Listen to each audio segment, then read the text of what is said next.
So another question. This one's from James. He says, "Is there a match where you feel like it's your best call? Is there one that sticks out and you think, hell, I was on fire for this one?" Of all the matches, I know you're really critical of your own stuff, but is there one in particular? If you were like, "Hey, I'm pretty proud of that one," is there one that comes to mind? Not really. If anything, I'm very proud of. I'm proud of the fact that I did the Royal Rumble in 1990 with no prep at all. Um, so I'm very very proud of that because I didn't know I was going to do it. I know Bruce tells another story, but he's full of shit. Uh, but yeah, so it was that one. I think I was proud of. I think I was. Let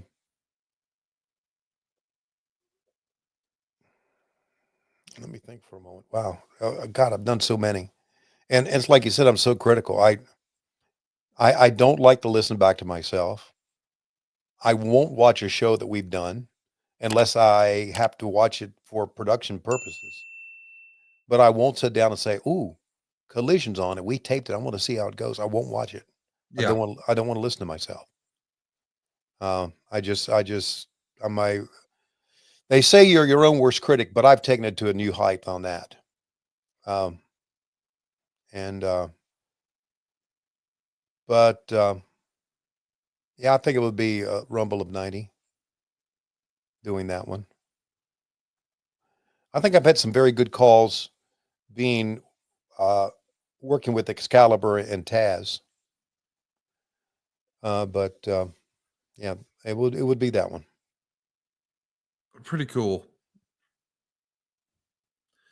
Let's also mention there's some other news and notes from WCW in this time. Okay. Do you remember early '95 being, a good time, or because like Winston Salem, you got 2000. Knoxville is also doing about 2000 for Smoky Mountain, so it's good even for independence. Hmm. But stuff like Fayetteville, North Carolina, 1600. And that's not the worst. Obviously, ticket prices and contract values are much different back then. And I know you've said you always felt like, you could close at any time, but in early 95, I mean, when you're here at like the NAPTY convention and you're standing elbow to elbow with Bobby Heenan and Mean Gene, and you've got Savage and Hogan in the main event, you got to be feeling kind of secure with WCW at this point, right? I was feeling great about WCW at this point. Listen, I did the uh, the houses, the gate receipts for the houses. I had no idea what they were. We were just concentrating on television, and the fact that we had Hogan on television, we had Sting, we had the Macho Man, we had Bobby Heenan working with me, we had Mean Gene working with us. To me, it was a great time. It was an absolute great time. So I was feeling very good about us. But again, there was always that specter hanging over us. And that is we were being run by a television company. And they could eventually fall out of love with us, which is what they did, right? Yeah. Meltzer would say for the second straight weekend, they aired the wrong house show promos, giving the cards from the previous week. Someone joked they did so well in Dayton last week, they wanted to relive it this week. After WCW officials claimed Van Hammer hadn't worked for the company in 2 years because of his drug bust, guess who was on WCW Pro the morning of January 21st? He also says the general belief, although not official, is that Ric Flair's first match will be at Slamboree, which is now May 21st at the Bayfront Center in St. Petersburg, probably in a tag with Vader against Hogan and Savage, that Flair will take Race's spot as Vader's manager. Also, Hogan and Vader will do their program without clean finishes because of the political and ego problems, which is really where Flair comes in because at least that way someone will do a job. Apparently, there was supposed to be a little more than transpired in the Flair appearance at the Clash, although no physical involvement was planned. Do you remember that being an issue? No. Vader and Hogan not wanting to work with each other, so let's put Flair in there because he'll Well, lose to anybody. yeah, you know what? Now that you think about it, I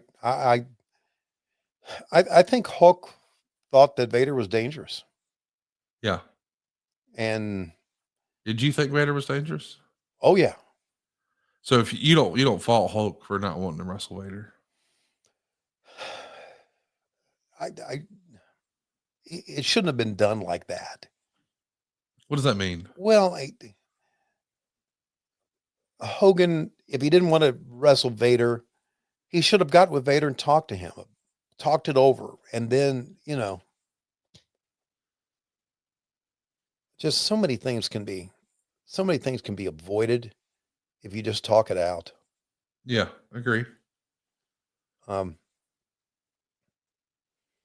So it just seems to me that Hogan just says, Eric goes to Hogan. I may be wrong. Eric goes to Hogan and says, I want you to work with Vader. Hogan says, no, I'm not going to do it.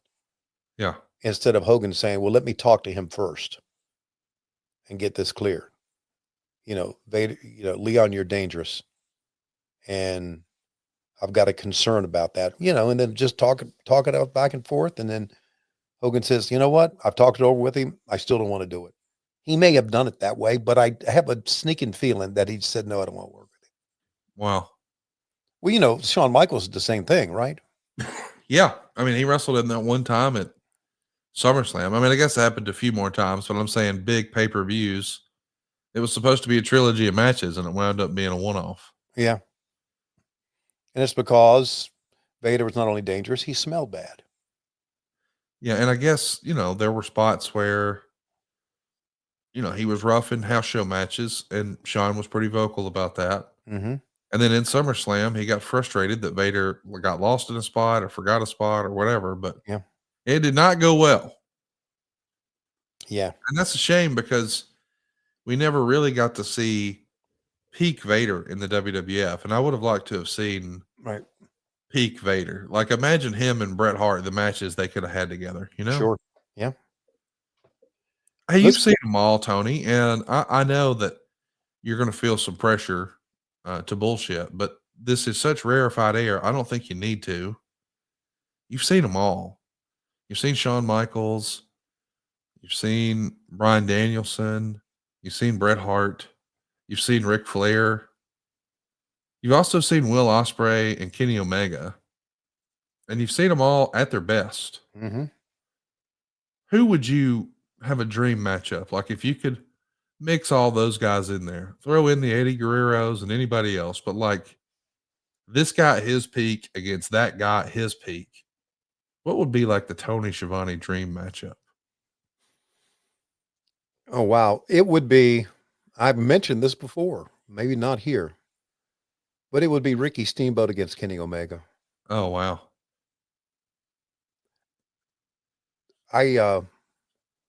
To me, Bryan Danielson is the single greatest wrestler of all time. And I've said that before. And I say that for so many reasons. Because of what a great person he is, what a level-headed guy he is, and how he went out and wrestled every time Tony would ask him to, when he was in so much pain. And he just willed himself. So, right at the end there, Brian was like, God, I kept going to talk to him and say, Brian, you're just pushing this, buddy. Are you okay? And he said, well, I'm best I can be.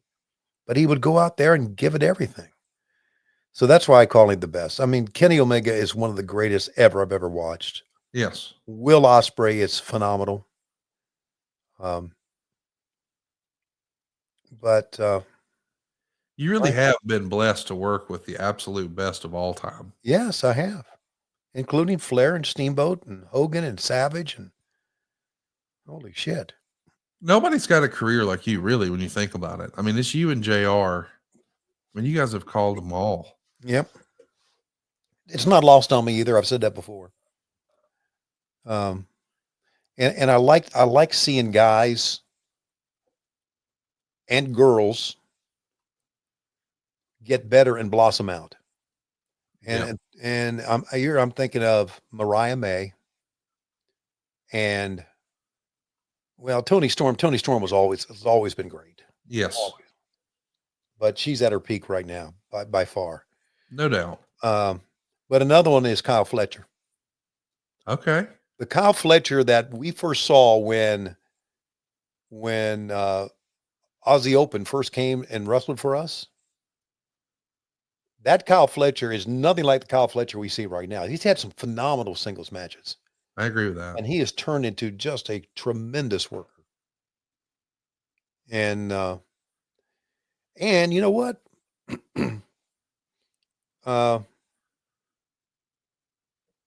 I love calling Mercedes Monet matches.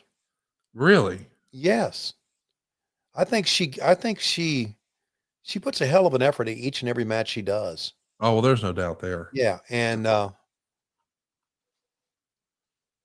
she's great. She really is. I didn't know what to expect with her because I had not seen many Sasha Banks matches. But yeah, I think we have a great women's division. I'm Oh, there's sorry. no doubt about that. An incredible women's division. Did you see that Charlotte Flair announced that she'll be in the Royal Rumble this weekend? She's finally back after more than a year off with that knee injury. I did not know that, but that's good for her. I'm glad to hear that. And I'm glad she took the time off because some people like to push it, you know. Oh, yeah, for Yeah. sure.